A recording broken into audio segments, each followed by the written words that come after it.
Welcome to another episode of Rahul's world. আজ আমরা এই ভিডিওতে কথা বলতে চলেছি গাপ্পি মাছ সম্পর্কে। গাপ্পি মাছের A to Z সব রকম কথা আজকে বলবো এই ভিডিওতে। তো ভিডিওটি সম্পূর্ণ দেখুন, একদম স্কিপ করবেন না, কারণ স্কিপ করলে আপনার অনেক ইনফরমেশন মিস হতে পারে। অনেকেই বলেন যে আপনারা ভিডিও স্কিপ করে যান, দেখেন না এবং শেষে আমাকে কোশ্চেন করেন এই জিনিসটা কি হবে। তো আমি আমার ভিডিওতে সব রকম ইনফরমেশন, এই ভিডিওতে অন্তত আমি সব রকম জিনিস গাপ্পি মাছ সম্পর্কে বলে দেবো।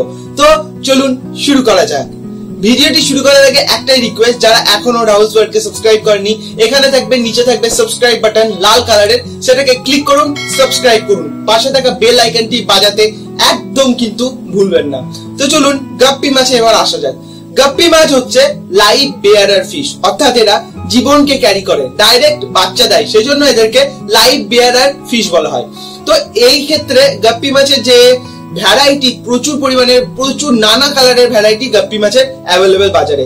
আমাদের বেসিক্যালি যেগুলো আমরা দেখে থাকি যে গাপ্পি মাছের কালার এত সুন্দর হয় না, মোস্টলি এরা মেল অর্থাৎ পুরুষ মাছের কালার কিন্তু অসাধারণ দেখতে হয়। ফিমেলরা সেক্ষেত্রে অতটা সুন্দর হয় না, কিন্তু পুরুষ মাছের কালার অসাধারণ এবং বিভিন্ন ভ্যারাইটির পাওয়া যায় গাপ্পি মাছ। তো সেক্ষেত্রে যে গাপ্পি মাছের যে বড় ডানা, ডানার মধ্যে ছোপ ছোপ দাগ, অসাধারণ বিভিন্ন ধরনের কালার, কারোর কান বড়, কারোর বিভিন্ন রকম প্রচুর পরিমাণে প্রচুর ভ্যারাইটি কিন্তু গাপ্পি মাছের অ্যাভেলেবেল। এরা হচ্ছে উত্তর আমেরিকার মাছ। উত্তর আমেরিকার এই মাছগুলো এখানে মানে গাপ্পি মাছ পাওয়া যায়। নোনা জল, কিছুটা নোনা জল বা যেগুলোকে বলা হয় লেক, সেই লেকের মধ্যে এই মাছটাকে পাওয়া যায়। সেক্ষেত্রে গাপ্পি মাছ আমরা যখনই বাড়িতে এনে রাখবো, কিছু জিনিস, কিছু প্রিকশন, কিছু ব্যাপার আমাদেরকে মেনটেন করতে হবে, তাহলে কিন্তু আমরা গাপ্পি মাছকে লং টাইম ধরে অ্যাকুয়ারিয়ামে রাখতে পারবো। এদের বাচ্চা দিতে মানে বাচ্চা হবে এবং বাচ্চাগুলোকে কেয়ার করতে পারবো। এই ভিডিওতে আমরা A to Z সম্পূর্ণ রকম কভার করব। ভিডিওটি জাস্ট একটু ধৈর্য ধরে দেখবেন, কারণ ধৈর্য ধরে আপনি যদি সত্যিকারের গাপ্পি মাছ সম্পর্কে শিখতে চান, গাপ্পি মাছ সম্পর্কে কিছুটা হলেও বা সব রকম তথ্য যদি আপনি জানতে চান, এই ভিডিওটা সম্পূর্ণ দেখুন। আপনারা কিছুটা দেখবেন, সেখান থেকে কিছুটা জ্ঞান নিয়ে চলে যাবেন, তারপরে পুরো জ্ঞানটা বাকি থাকবে। সেক্ষেত্রে আপনার মিস হতে পারে আপনার যে পেট কেয়ার, আপনার গাপ্পি মাছের যখনই আপনি এগুলোকে নিয়ে এই ফর্মুলাগুলো অ্যাপ্লাই করবেন, তখন আপনার মিস্টেক হতে পারে। সেই জন্য বলবো পুরোটা দেখুন, কারণ পুরো ভিডিওটা দেখলে আপনি সম্পূর্ণ জ্ঞানটা অর্জন করতে পারবেন। এবার বলবো গাপ্পি মাছ কিনবেন, কি ধরনের গাপ্পি মাছ কিনবেন বাজার থেকে।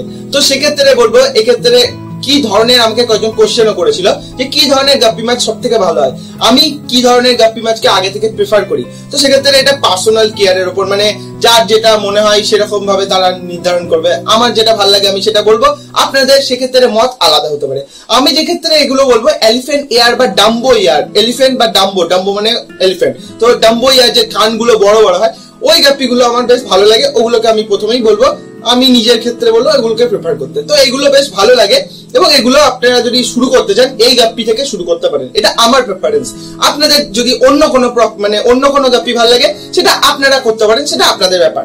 ওকে, তো এবার যখনই আপনি বাজার থেকে গাপ্পি মাছ কিনে নিয়ে এলেন, এবার বাজারে যখন ধরুন গাপ্পি মাছ নিয়ে এলেন, এবং সেক্ষেত্রে আপনাকে কি ধরনের কি স্পেসিফিক জিনিসগুলো একটু মেনটেন করতে হবে, কি জিনিস জানতে হবে গাপ্পি মাছের কেয়ার গুলো করার আগে।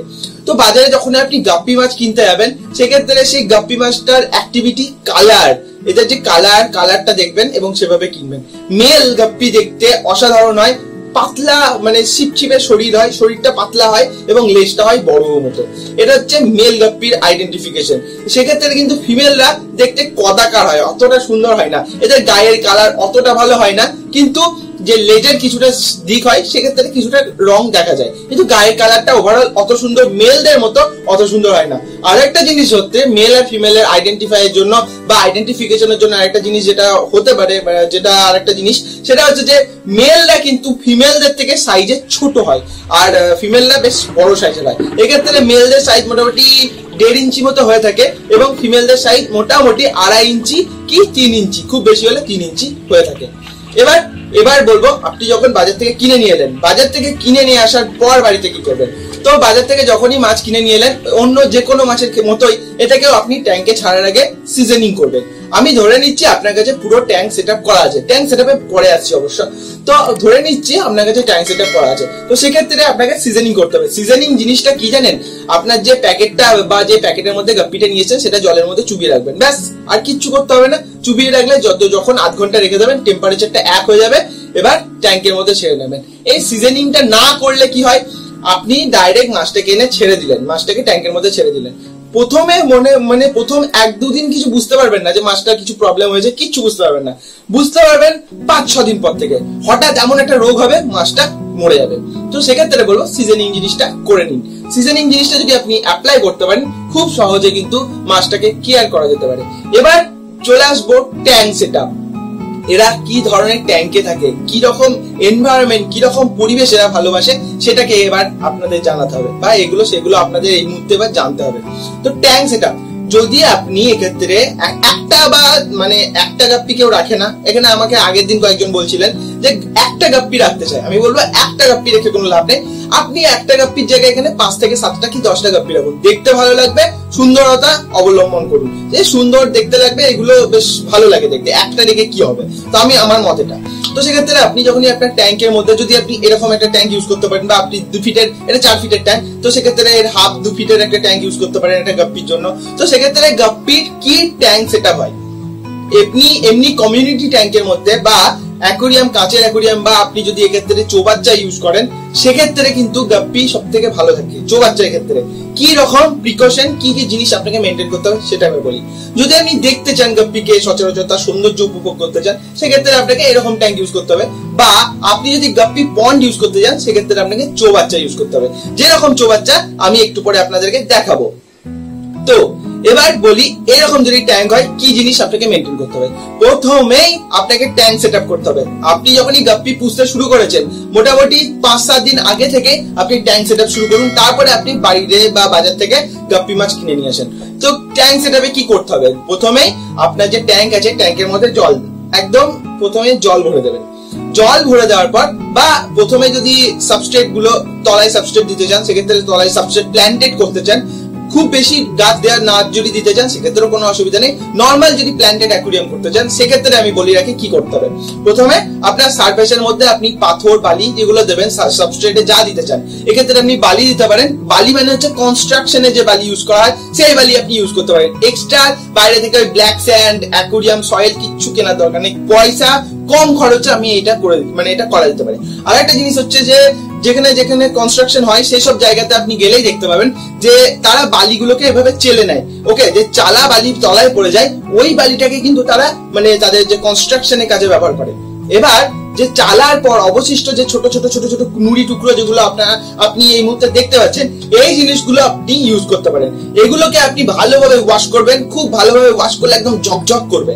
তো এই জিনিসটাকে এবার আপনি আপনার যে ট্যাঙ্ক আছে, সেই ট্যাঙ্কের সারফেসে দিয়ে দিন। ব্যাস, এবার ট্যাঙ্কের সারফেসে দিয়ে দেওয়ার পর সেক্ষেত্রে আপনি কিছু চারকোল বা কাঠ কয়লা সেখানে ব্যবহার করতে পারেন। কাঠ কয়লা মানে আপনার বাড়িতে যে কাঠ কয়লা আছে, সেই কয়লাগুলোকে ছোট করে পিস করে নিন, এবং সেগুলোকে একদম তলায়, প্রথমে সেই তলায় ওই কাঠ কয়লাগুলোকে দিয়ে দিন। কারণ কাঠ কয়লা যদি আপনি ডাইরেক্ট জল পড়ে, সেগুলো ভেসে যায়। ওকে, তো সেই জন্য বলবো প্রথমে চারকোল গুলো দিয়ে দিন।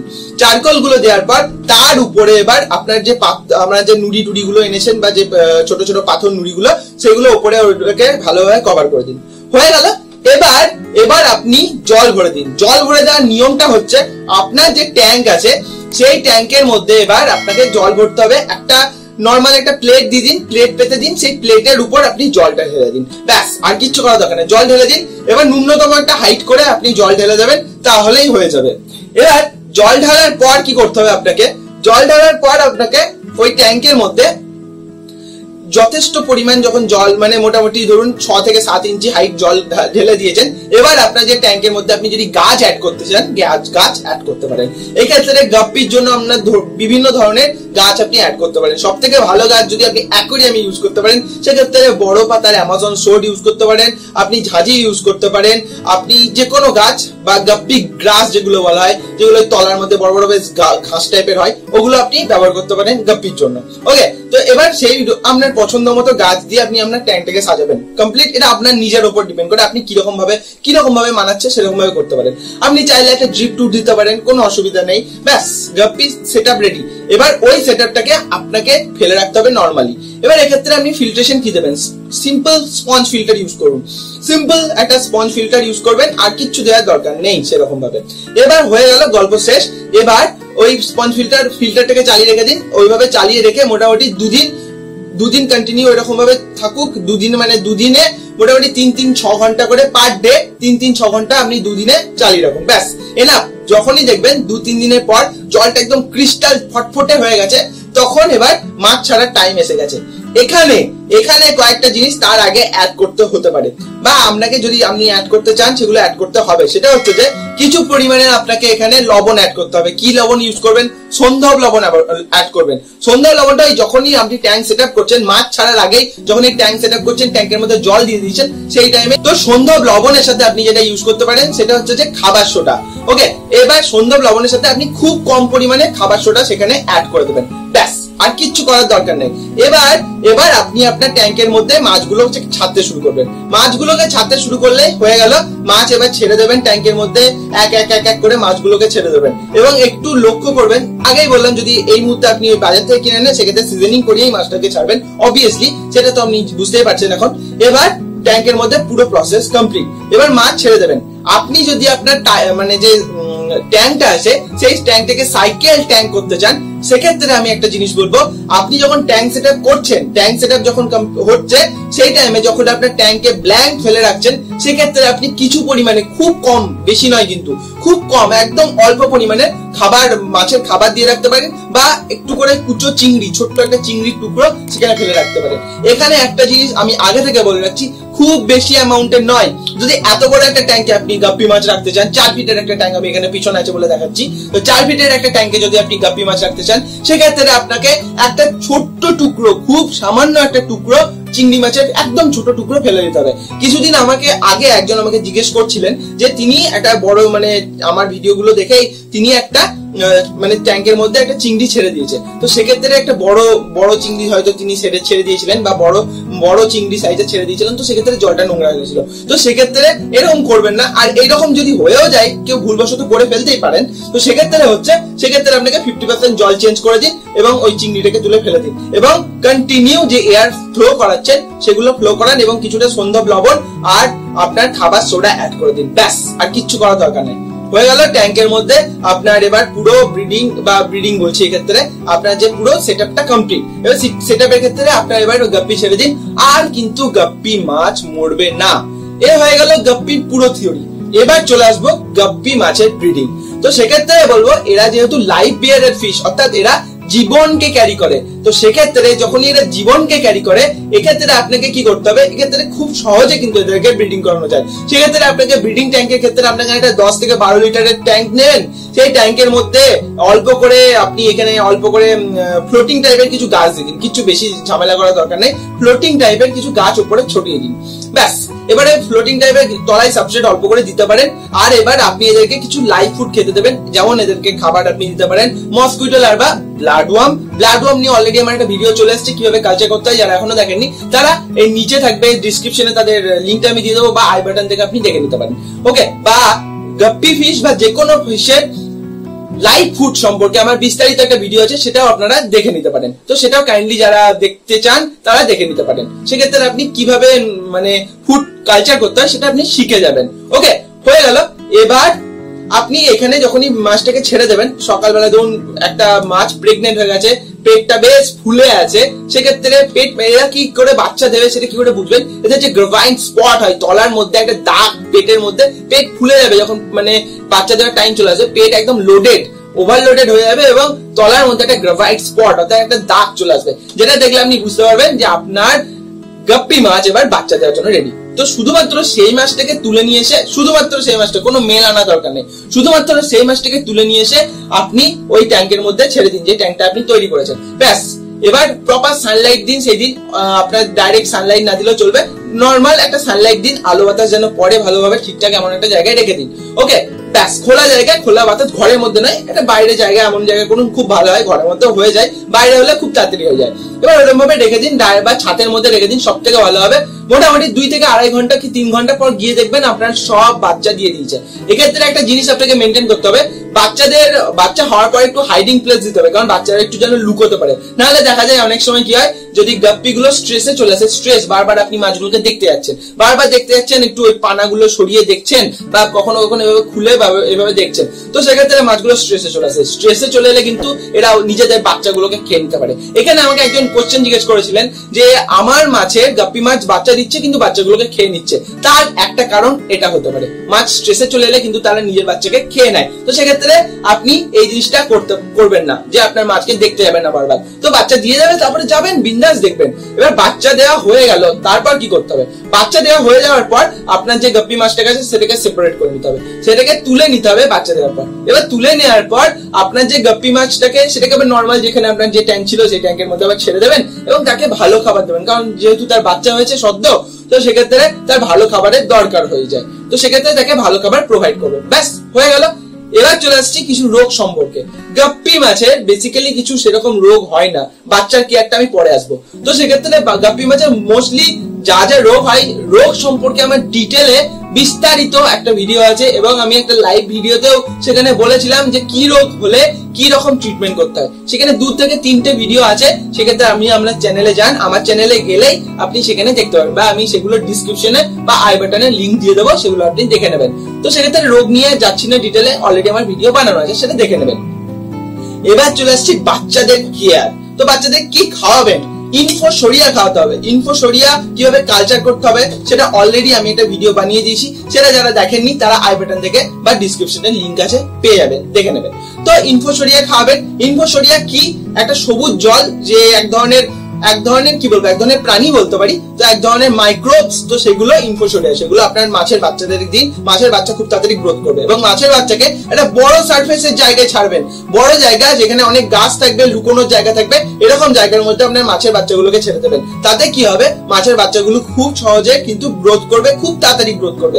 এরা মোটামুটি গাপ্পি মাছ মোটামুটি দেখা যায় 15 থেকে 20 দিন বা ভালো খাবার যদি দেন তাহলে 10 থেকে 15 দিনের অন্তর কিন্তু বাচ্চা দেয়, এবং একবারে প্রায় 50 থেকে 70টা অব্দি বাচ্চা দিতে দেখা যায়। তো সেক্ষেত্রে প্রচুর বাচ্চা হয়ে যাবে আপনার কাছে যদি প্রপার মেনটেন করতে পারেন, এবং বাচ্চাগুলো খুব তাড়াতাড়ি বড় হয়।